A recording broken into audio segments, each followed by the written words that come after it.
Thank you.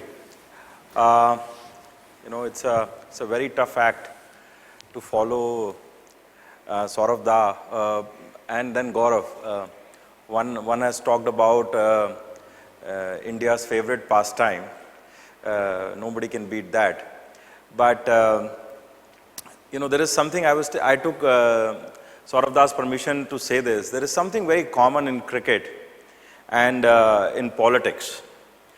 One, that it is a mass sport. In India, when cricket happens, cricket happens. There's nothing else that happens. Similarly, I think elections, and in a very positive manner, I'm saying it in a very positive context. Today, politics has become a mainstream. Everybody talks about it every day. Thanks to digital, social media, we are very opinionated about what we support, what we do, and that's a very good trend. And that's something very, very common we saw with cricket. And I have a lot of cricket anecdotes which I'll tell you we were trying to crack and we couldn't figure out. But the second most important thing is that we realize in politics there is no prize for coming second. There is absolutely no prize. Winner takes it all. You just remember who won. You never remember who came second. And I was telling Saurabh Da that while sitting there is that, everybody remembers the 2011 World Cup victory, but the fact we came second in 2003 in South Africa probably laid the foundation for the 2011 victory. So it's a slow and steady process. India laid the foundation then, but we don't talk about that so many times. But we always talk about the great victory that we had in 2011, which was duly very well deserved. So politics is something that this is in elections and voting, and this is very important that there is absolutely no prizes for coming second. You won't remember who finished second in the US elections, who lost to President Obama twice in a row. You won't remember who X defeated Y in an election anywhere in the world. It's generally winner takes it all. And it is this context of winner takes it all that I think we set out the agenda for general elections 2014. I come from a very tech background, very much similar to all of you, having an IIT graduate, living in the US, doing entrepreneurial startups. About 6 years ago, 5 years before the general elections, decided to take this plunge into helping build a campaign, which at that point in time was looking very, very distant. But it took 5 years of a lot of transformative work, hardcore work from ground up to build this campaign that we are now talking about with all these adjectives that the best campaign ever run, the campaign, the election that changed India forever. And of course it did. But what happened over the 4 or 5 years, and some of the lessons is what I want to share with you, is how the DNA was changed. And that is what to me was the leadership lesson that came from absolutely the top, our Prime Minister. It took not just a couple of months, but a couple of years to transform the DNA of how we function, how we fight elections, and build this DNA into our system. And I'll start with that. The Prime Minister won when he was Chief Minister in 2012, the elections in Gujarat. There was it was a much followed election for many political reasons, but there was a few things he did which were very interesting. That elections I call if you take the cricketing terminology, the league matches, because we were testing a lot of technology, a lot of data. And one such technology that we tested was the 3D technology. You probably heard about this 3D holograms that we did last year. Have people heard about that? A lot of you. But many people don't realize that we actually started testing that in the December 2012 elections. It was limited to Gujarat, but that was the first test bed. And we wanted to see how people react to it and how people adopt this technology or consume this technology and whether it will make sense going forward. So in 2012, even though it was limited to Gujarat, we tested this 3D holograms with the then Chief Minister Narendra Modi giving his speeches. The response was overwhelming. The response was absolutely overwhelming. We had cases where, you know, like a stage like this, where people spoke, when the now Prime Minister spoke, the audience did not believe that he was there, that he was not there actually, sorry.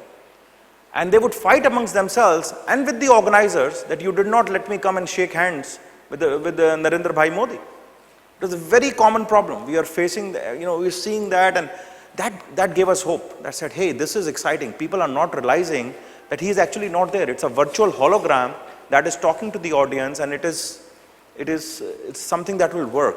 And that was our first lesson, that, you know, you take a technology which is relevant, high tech, but make it very, very applicable to the masses. The challenge then became from Gujarat to bring it to scale for the whole country. And now that's where the lesson lied. You know, and that is one of the things that has become a pillar for both the campaign and then our government, which is the message of skill, scale, and speed. The scale during general elections was much larger. And one of the things that again I noted while Saurabh was talking was communication. Gujarat, one language, mostly one language. India, if you had to do this 3D holograms, the Prime Minister would speak at 7 p.m. in the evening, and somebody from Punjab, Uttarakhand, UP, Bihar, West Bengal, and maybe even South was listening to the same speech that he was speaking. So, and the scale was just too big. It was very, very big. So, what we did was to, over the next 14 to 15 months, prepare ourselves and innovate to build that scale. So, what did we do? Number one, we created identical stages built on trucks, on these big trucks, so that they could be moved around the country. You didn't have to make this stage again and again. Same size, absolutely same dimensions, and they could be moved around. That is the one way we solved a problem. A very innovative way, never been done before in anywhere in the world. And we made 150 of those. So anytime we had to do this 3D hologram broadcast, we had 150 of these trucks which would go, open up in a place, and just connect it to the satellite, and the 3D would start, live 3D. And as CIOs, you understand that how complex it is in a live environment. This is all live. So he's speaking live from one of the rallies, and it's been replicated at least at 150, 200 locations using this 3D all across India. The second challenge that we understood over time, one was the scale, so many different locations. Second was, how do you ensure that when he's communicating, the audience feels that he's talking to them? And he has to speak in a language that the diversity of India understands. As I said, maybe in Bengal, maybe in southern part of India, they don't even understand Hindi that he's speaking in. So we build in a feedback system. A very important component of the whole technology build up was, how do you make sure that those 150 distinct locations and the languages around them, we got feedback from each of those locations so that he could see while he was speaking how is the crowd response, and he could actually make them feel in a very personalized manner that he's talking to them. So while he was not there, he would say, in Hardwar, people who are sitting in the front row, जो लोग पहली रो में बैठे हुए हैं, उनसे मैं विनती करता हूं कि वो खड़े हों, या कुछ some action he would do that people would just feel that he's there. And the lesson in that was the communication skill. How do you make sure that he could communicate in such an innovative manner to a large scale of India. And we reached out like never before to an audience that could never be reached out, remotest parts of this country. And the response was phenomenal. In a typical rally, this 3D rally, we got 4,000 or 5,000 people attending such rallies, and they were enamored by the pull of the Prime Minister. Overall lesson being that sometimes to reach out to the scale that there is there in India, you need to really innovate at scale, innovate with speed, and make it really realistic, make it really something that it touches the lives of common people. And it is technology not for the sake of technology, but technology which is very practical. And that is the biggest lesson. Technology has to solve business problems. Technology has to solve a problem that exists. There are so many such technologies that we experimented with. There are so many such things we did and discarded. There are so many such combinations we said this is not going to work out. And those continue. Taking some of the lessons forward, our whole campaign, when Amrinder started his talk, he said we are doing a peer-to-peer scoring. It's all volunteer based. The other component of the election was, the story is about social media, digital, but really is about building data. We created one of the biggest data sets about India, about every constituency, every booth of India. And how do we communicate to that the smallest unit in an election is a booth. There are about 11.36 lakh booths in India. We have data about every such booth and what is the language, what is the demographics of data of that booth, and how do you communicate to that. So the campaign was a very data-driven campaign, driven all by volunteers. And that was another thing, I saw when we started off, that how you make a campaign being owned by people. You build a team which has a stake, a skin in the game of the campaign. Like cricket, people love to participate. We gave them an opportunity to participate. At last count, we had 22 lakh volunteers during the election time who are active on ground or online. And all we were doing is using technology to really motivate them, to give them the direction, to organize them. But they were working with their own passion. It became a completely bottom-up campaign, driven by people through use of technology, but run by people with their ideas, a lot of their sweat, and they had a skin in the game. Biggest ever volunteer mobilization happened during this campaign. And we would give them instructions through the very innovative use of technology. We introduced, for example, a simple thing today, but WhatsApp groups and broadcasting 4 years ago, when nobody was using that. But that's how we organized one simple tool to organize people in group, in constituencies, give them a message that they need to use every morning and go out and use that door-to-door campaigns. And that is, again, the building blocks were not done overnight. It took a long time, a lot of experimentations, but slowly and steadily we changed the DNA of the campaign and of the party. It helped that the leader on the top understood that. And the leader was now Prime Minister Narendra Modi.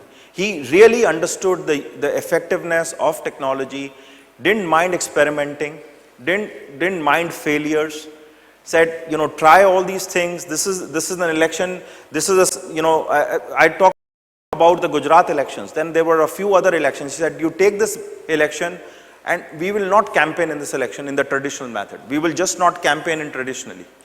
This campaign we will fight completely on social media and digital. Can you do this small election? Stakes are not very high.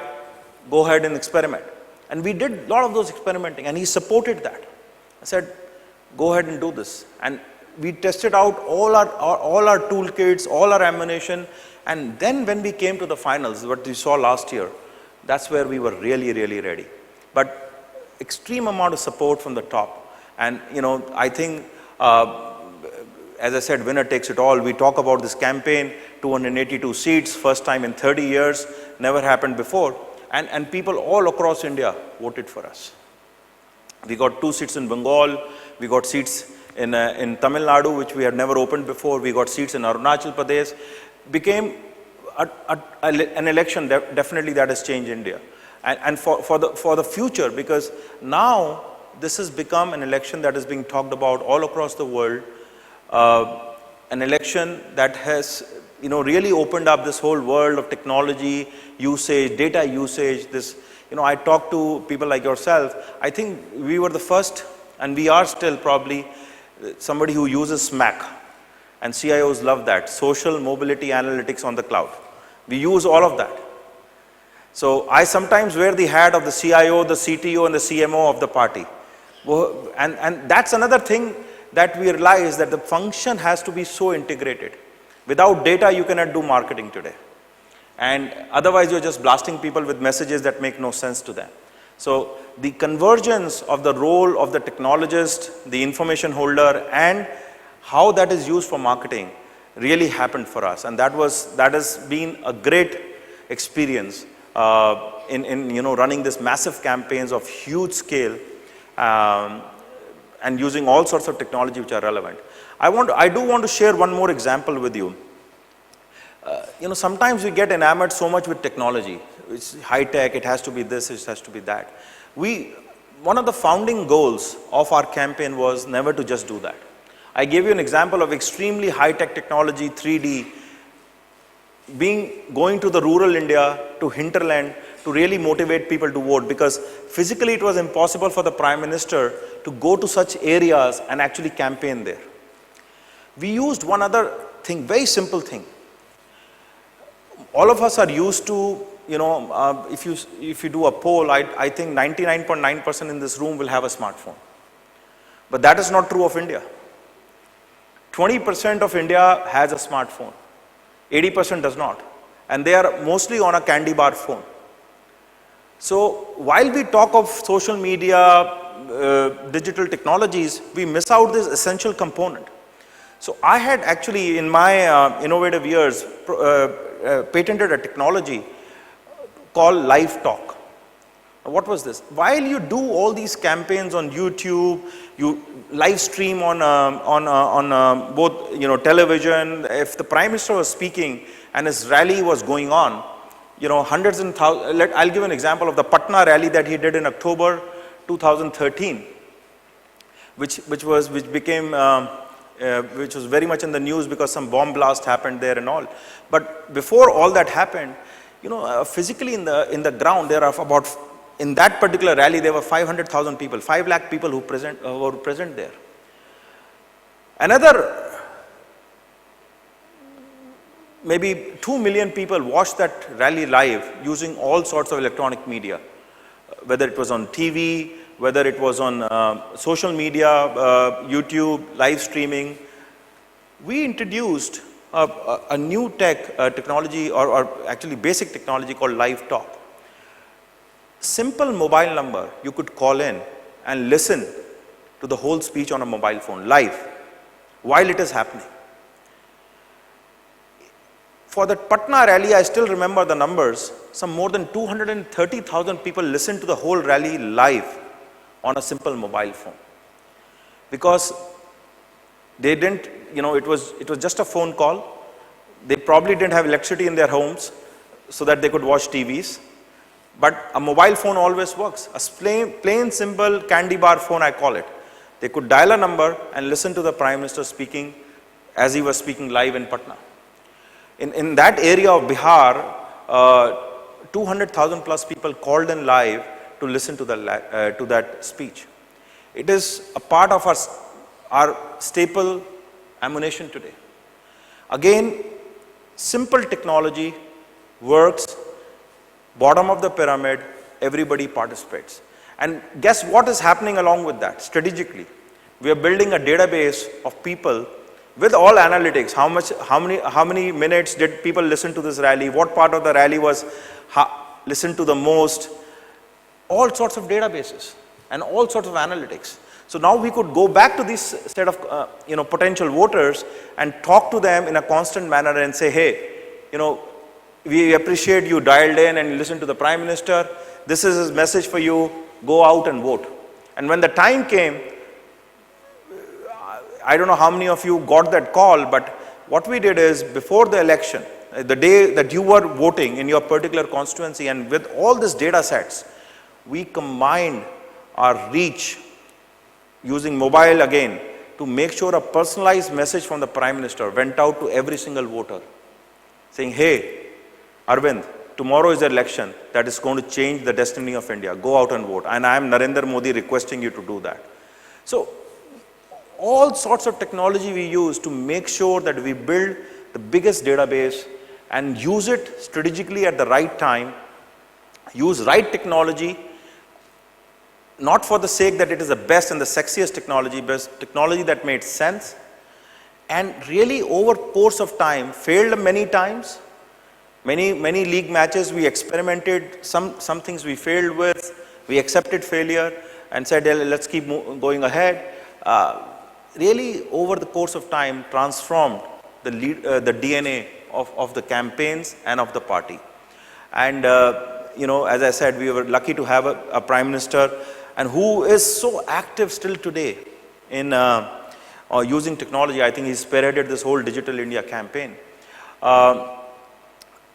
Last things I do want to mention, it was not a big or a small company that we used in our campaigns. We used, and I'm very proud to share that sometimes, we used 4 startups today, one has been acquired by Twitter, one has been acquired by another big company.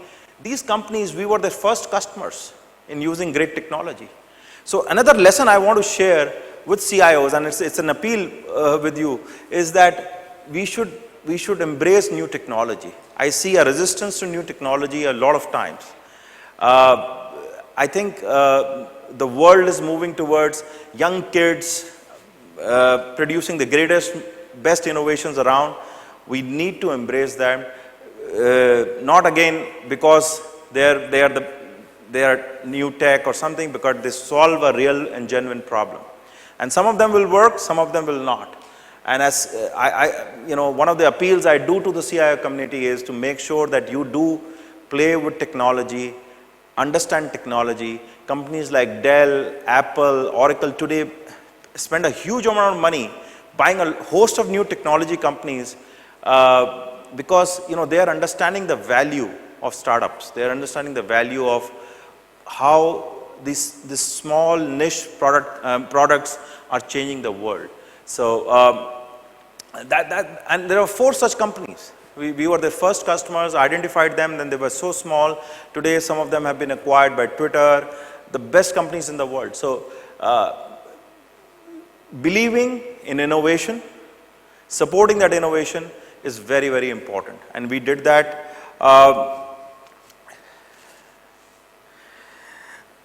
And last point, another point I would mention is how low tech sometimes, but it works, it solves a problem that you can learn. You have to listen always and learn from real life.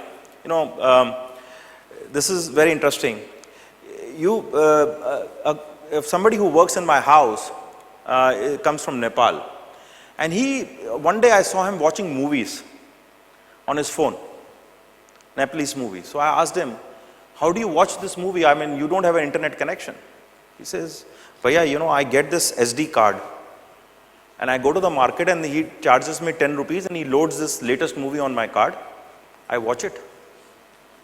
I said, wonderful. It's very, very interesting. So that gave us an idea that we can do a similar thing. Again, to the media dark areas, the internet dark areas. Guess what we did? To all these media dark, internet dark areas, on these small SD cards, there was a message from the Prime Minister. That time he was not the Prime Minister, but 200, 300,000 villages, all sarpanches, all watching all these Bollywood and Hollywood movies with all sorts of copyright violations, I would guess. But before that, what happened? Every time they started that SD card, that message from the Prime Minister played out. Where did we pick this up? From a home, from somebody who, who comes to my house, cooks food, and he taught us that lesson. So sometimes good ideas exist anywhere, and you have to pick them up, embrace them, and that is true leadership to me. That is true innovative leadership to me, and we did a lot of that. I can keep going on and on about this, but listening, experimenting, failing a few times, learning from those failures, but coming back strong was all part of this whole innovative leadership campaign that we ran. And of course, as I said, it was winner takes it all. We created history, 282 seats for the BJP, 340 plus for the NDA. So thank you all for supporting us. It's been a great pleasure talking to you. Good luck.